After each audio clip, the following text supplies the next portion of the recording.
Welcome to In Conversation with Koketso Mapilela. Thank you so much for tuning in. Enjoy. Hello, everyone. Welcome back to my YouTube channel. It's your girl, Koketso Mapilela, a petty girl from the rurals of Limpopo. Mudimole. Don't really know why I had to say that. But just so you know where I come from, because I've noticed that a lot of people don't actually really know where I come from. Today I will be in conversation with Kamo, and this is going to be a really good conversation. I hope you enjoy it. If this is your first time, welcome. Welcome. Thank you so much. And if you are returning, thank you too for returning and for supporting me because honestly speaking, I do need your support. I need your views. I need your likes. I need your comments. I need your subscribing. Your subscription is very important to me. Click on that notification button so that you don't ever get to miss on any of the videos that I upload. Thank you so much, guys. And let's head on to the video. Kamo, can you please introduce yourself to the people?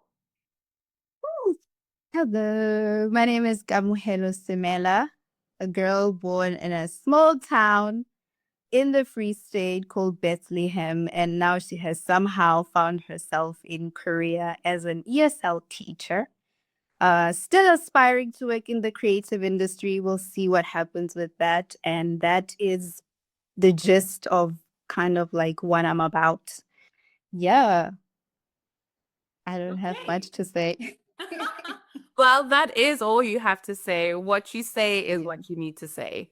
All right. So can you tell us, what do you think about or what comes up to your mind when you think about the art of becoming?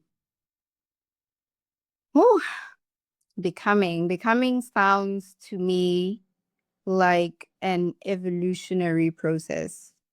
It doesn't sound like, I mean, I feel like we would say it's a journey of becoming, but typically a journey has a destination. But with becoming, you are ever changing. There's no final destination. You can work on yourself or an area of your life and reach a certain goal. And then when you get there, it births another goal. And you're ever evolving in that way. So the journey of becoming for me is an evolutionary process. It's the death and birth of who you are, and versions of yourself actually on a continuous process. That's what I think of. I hope that makes sense. It does make sense. I think what you've said has been what, most guests have said as well. Like, there really is no point of arrival because you just keep moving. It just keeps, the wheel keeps, rolling. And yeah, when we think we have reached a certain, point in our lives, something else comes up and you still have to keep moving. So that's a nice way of describing, what it is for you. So tell us, what are you looking forward to talking to us about today? I am looking forward to talking about how my mind works in this whole idea of becoming.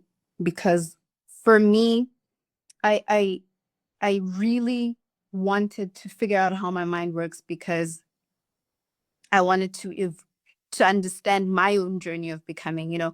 So I'm going to share a deeply personal part of my life. Thank you for that. Zero nervous about that. But what I want to share, which I think is important to share, is my journey with my diagnosis with ADHD, which was when last year in maybe February, I was diagnosed with ADHD. Wow, you were here in Korea? Yes. Before you talk about that, I am so sorry. I'm hijacking this whole thing. What made you go, or what happened, if you don't mind me asking, for you to go and get tested? Did you get tested, or did it just come up because something happened and, they got to that diagnosis? Well, I did get tested. I made an appointment with a psychiatrist. It was a whole process. It's not a one-day thing where you're just like, okay, you're diagnosed. But it's not that sort of thing where there's one isolated moment where you're like, this happened, and I was like, let me go to the psychiatrist. I had always felt since I was little that there was something, I don't want to say wrong, because it's not something that's wrong with you. Yeah, it's just how you are programmed. But I always felt this disconnect from people.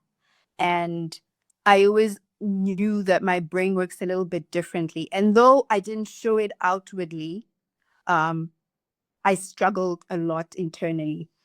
And so when I came to Korea, everything just became bigger.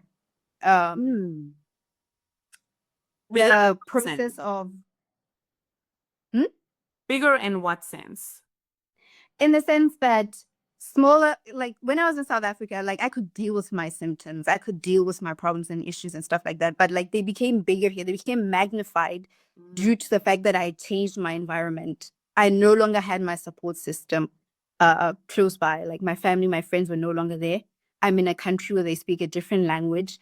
I'm facing pressures at work, which is just in of itself, it's very like changing your environment is hard enough. Like changing from one job to another is hard enough. Moving apartments is hard enough. Now you factor in the fact that you moved from one country to another, and it's everything in your life changing. It magnified everything, all my symptoms. I was struggling in ways that I cannot even describe. And I remember just coming across certain posts of people talking about ADHD, and I was like, no, not me. You know, I was like that. But I prayed about it actually, and I I could see in the videos that I was being like the videos that I was watching, I was being in denial a little bit, because you always think, no, man, not me. I mean, maybe I'm just under pressure. But I finally got the courage to call a friend. I called a friend. I was like, friend, I think I might have ADHD. And she asked me the very question that you asked me, what makes you feel that way? Yeah. Yeah. So I explained it to her, and she was like, so what are the next steps? I love friends who make sense, like who are logically wired, because I'm not that way. I'm a very feely person. So my friend's like, what are the next steps? That's still beautiful. That's a beautiful, that's the beauty about being Kamo, because, it's a whole package. You can't just be one way. That is true. But it's very helpful to have people in your life that help you understand your feelings and what you should do. But anyway, she said that, and I was like, maybe I should consult a psychiatrist. But also before I did that, I called my mom and I was like, you've known me my whole life. Do you think there's a possibility, before I even go there, what am I going to say? Because they're going to ask me about my childhood and all of that stuff. And my mom was like, wow, I think you might have it. And she just didn't have the language to express it. She says she long suspected that there was something not quite right, but she didn't know what. So she just sort of let it go. So I spoke to her and I was like, okay, these are the reasons I feel like I have ADHD. These are the incidents in my life that I have seen that I struggle. And she's like, she confirmed it. I went to the psychiatrist. The psychiatrist was like, explain to me. So I had to explain again. Was it an English-speaking psychiatrist? Yes, he's very great in Busan. I will not mention him, obviously, but he's very great. He speaks English. It was an interesting process, but I did the tests. So I did, I think, 3 tests. One was the I think it's called an EEG. Please forgive me if I'm wrong about this, but but yes, it's I see it. It's they test your brain activity. Yes. Yeah, they do that. I did a focus test on the computer, which I failed dismally because I can't focus. I struggle, not say I can't, but I struggle with focus. Yeah. And then some other written test. So I did those. And then when I came back again, the doctor was like, you are right. You are right. You have ADHD. Now we need to talk about next steps. Do you want to go on medication or do you want to not? And so that was another process where we needed to find the right dosage for me. Yeah. So that was long. That was long and weird. What was long and weird? Finding the right dosage of medication for me. Because you go from one way of your brain working, you know yourself to be this way, and then you finally get the right medication. Obviously, they need to adjust the dosage according to what you can handle and what works for you. And then just finally getting that change in your mind, in your brain, where it's like, oh, things are different. It's a little bit quiet in my mind now. And what is the certain medication helping you with exactly? When you take the medication, how do you feel? Why do you take it? What's it meant to do for you? It's helped me to focus. I have trouble with focus and initiating tasks, which is very common for people who have ADHD. You will struggle to initiate a task, even though it's a simple task like going to take a shower. Initiating that task is beyond difficult. Like, it's very hard to explain it to other people. It seems easy enough. Like, you're just like, oh, let me go do this. But it's hard for some of us. So it helps me to be able to have the motivation to finish tasks and focus on one thing instead of being scattered all over the place. So it helps me a lot with that. Yeah. Sorry, again, I have so many questions because I really do want, like, I want you to help someone. I want this, talk to really help someone out there because, when you say to initiate a task like taking a shower, like you said, for most people, it's like, oh, I'm just going to shower. What really happens? What goes on in your mind when you want to take a shower, when you want to wash the dishes, or when you're like, oh, I want to clean. I want to clean my apartment. Like, what do you find yourself doing that, most people would not experience, people who are not living with ADHD? Just so that if someone is wondering if, they might have it. And of course, like symptoms and all of that and experience is going to be different for each person. What is it like for you? Just a snippet of it. I'm going to try my best to explain it. But you are right. It differs from person to person, For me, well, disclaimer, I shower, guys. I shower. Of course she showers. Before medication, I shower. It's just hard to initiate the task, but I do. Just not a Exactly. The girl who doesn't shower, no guys, she showers. It's not like that. It's not like that.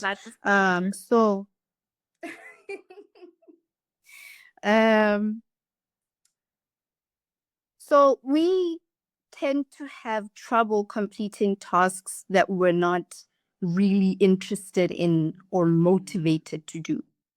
I think an ADHD mind thrives on interest and what they call hyperfixation, something that you're really invested in. Our minds thrive on that. So unless it's something that you really want to do, a mundane task feels like a mountain to climb, honestly. Like you said, cleaning, taking the shower, cooking sometimes, so many different things that other people view as ordinary, everyday things are because they're not interesting. These are not interesting things, and our brains thrive on that. So what happens is you'd be thinking about going to take a shower, but then you find something else to do that's more interesting. You'll be thinking about cleaning, and then you have what they call decision paralysis where you just there like, I don't even know where to start. You'll do one thing in the corner, leave it, do another thing, get bored with that, do another thing, get bored with that, do another. And next thing you know, you haven't really completed anything. You know, I think one of the telling signs is, I'm sorry, I tend to look to the side when I'm thinking. It's okay. Yeah. One of the telltale signs is probably not being able to finish things, not always finishing. You are able to finish certain things, but not everything. Your brain just taps out. Just like, I can't do this anymore. I don't want to do it anymore. It's not interesting. It's boring. I'm not doing it. So those are some of the things that I think you can look out for if you suspect yourself to have ADHD. Like, I can't,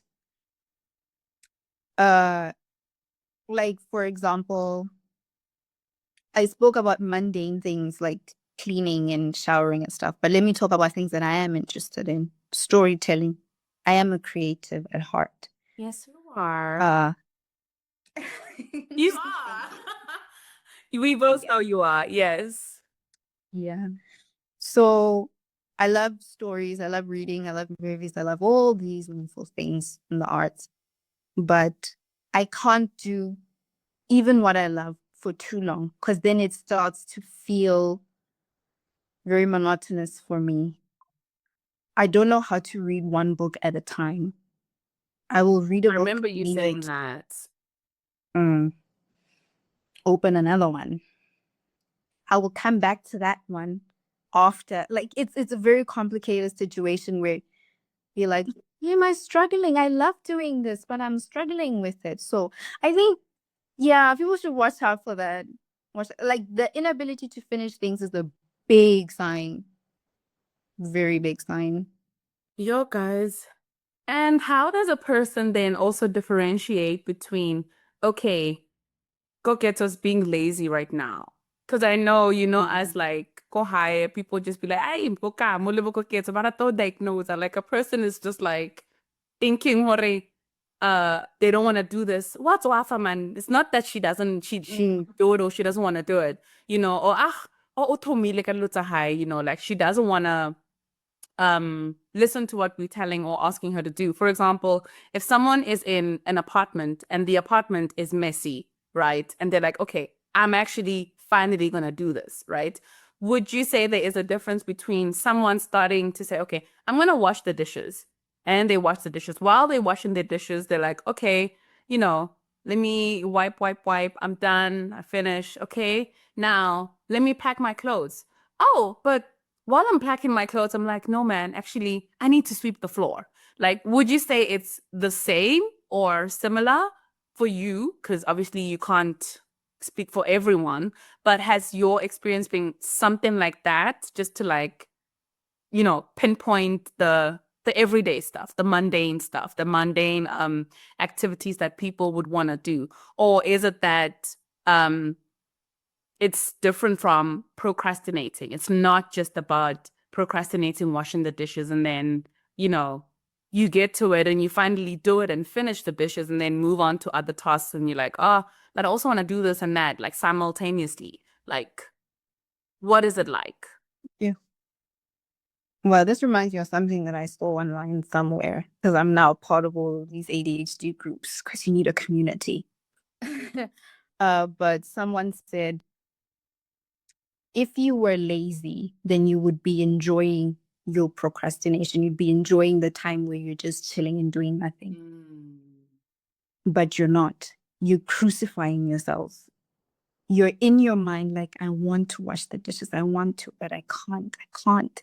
It's your thing. It takes so much energy, and that's what contributes to you just like lying there and doing nothing, because you're chastising yourself. You're so mad at yourself. You feel like a failure for not being able to do normal things.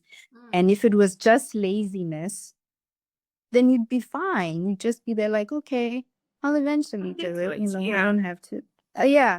But from the outside, for onlookers, they can't tell the difference between a lazy person and someone who's internally, yeah. going through Struggling and battling with the struggling. Yeah. So I think a lot of people who do have ADHD have been labeled lazy. Yeah. Mhm. I grew up being told that I am lazy, not in a bad way, just in a, sometimes in our households they'll be like, oh, Hote, it's comparing the kids, yo, Hote, Yes. they do 1, 2, 3, 4, and then there's like Kamo. Hi, But I was like, it's like, "Lamutse Kamo zwang." No, like it's Kamo. That's how she is. She's not gonna wash the dishes. I struggled a lot with that actually, where I was like told to wash the dishes. Yeah, but I think you can. That's the slight difference. You'll know in yourself Mm-hmm. that you're struggling in your head about completing tasks, or you're just lazy. Yeah, I think, there should be an indicator. Like, I like that you're saying it's something that starts in your mind. Like, I want to do this, but I just can't. Like, it's not like I want to do this, but I'd rather watch a movie. Let me just watch a movie. I'll do this like an hour later, or it's not the same as procrastinating from what you are explaining. It's you want to do something, you really have, like, that you should be doing that, but instead it's like a battle in your head, like your brain and your mind are just like, I don't know. Don't judge me, guys. I could say anything about physics and what happened, like the chemistry of whatever. So between brain and mind, you know what I'm trying to say, okay? The mind. So it's like the mind just like battling with itself, and your will, from what I'm getting from what you're saying. Am I correct? Yeah. Yes, perfect. You said it perfectly. That's how it is. It's a struggle. Mhm. And how has life been now that you on medication? What is something that you've seen, about yourself that you're like, okay, this is different? Mm, probably just the ability to do things for me. And I know that seems small, but it is that, because in the small window where I just took my medication, I'm able to complete so many things. And I've been able to see the difference between how I am once it wears off and how I am just after I took it. I'm able to clean quickly, I'm studying now, so I'm able to study, do my assignments and all of that stuff, which is stuff that I used to struggle with. So also there's an element of me having to time when I take the medication to find the most opportune time to do things. Yeah. So I think, yes, that's where I've seen the biggest area of improvement. Also my relationships, because it affects how you navigate relationships. So Tell us more just about all that. just all my relationships. Relationship friendships, I mean everything, because relationships is just an umbrella. Mm-hmm. It has definitely shifted how I navigate relationships ever since I've gotten my diagnosis. It has helped me understand myself more so that I can help other people understand me. Because I used to feel so misunderstood. I still do sometimes, and feel so alone, that now that I know what I have and what's happening in my mind for the most part, I'm able to explain to people that, okay, this is what's happening, and this is how I would like you to address this situation, because I don't understand it if you do it in another way. Just it's things like that that make you see how big this is, because it affects all the small things. Like, it's very hard for me to be in social settings Mm-hmm. because I just feel awkward. I am awkward, you know. I don't always understand things the way other people do, and so it's just easier to seclude myself. But I've found a community of people that know what I have, and they don't judge me when I do that. So that has been such a relief. Because at first, growing up, people used to say "ke khanta" or I'm The famous word, I think popular word in the Black South Yes. African community. Why can't why or we as chela? things like that. Yeah, no. You know, like people think you are, better than everyone else. Uppity, yes. And so now I'm very honest in all my friendships, relationships. I'm just there like, listen, I can't. Sometimes I shut down, and that's just my brain has had it. It has had it. I can no longer converse. I can no longer even smile sometimes. And I'm like, that's it. But like, it's so nice for people to understand that I don't think I'm better than everyone else. I don't dislike you. It has nothing to do with you. It has everything to do with my brain. And they just leave me be. And I love that so much. Shout out to all my friends, all of y'all. Thank you. Yeah. That must be beautiful. Like, and you're talking about, are you, let me not say you are you talking about friends who are here, or both friends who are here and back home? Here, back home, yeah, and my family. I feel like I have such an incredible support system. I'm beyond blessed. I am beyond blessed. Even though I say I feel alone, that's just another thing that's happening in my head. But I know on the outside, I have support. I have people who are committed to understanding how my mind works. And I don't take that for granted at all. So my friends at home, here, like I went on a trip with my friends to Seoul, and the friends here, and they'll know themselves. Yes. And so what happened was we were at Everland, the theme park in Seoul, for those who don't know. Yeah. And I got so overstimulated. That's another thing. Get quite overstimulated by noise, people, traffic, all those things. I got so overstimulated that I completely went nonverbal. I wasn't speaking. I wasn't eating. I wasn't doing anything. I was just sort of there. And at first they were already like, "What's wrong?" I'm like, environment is not okay. Sorry for whispering. I just reminded that. But I was like, my internal environment is not okay. I'm ready to go back to the hotel now and just wash the day off of me. And they understood that. And that was beautiful. They didn't think I'm ruining the trip. They didn't think I was trying to make it about myself, which is what I'm always worried about. They were so incredibly supportive that it brings tears to my eyes to think that they were willing to cut their own fun and be like, okay, she's not okay. We need to leave now. It was beautiful. I love my friends, love my family. Yeah.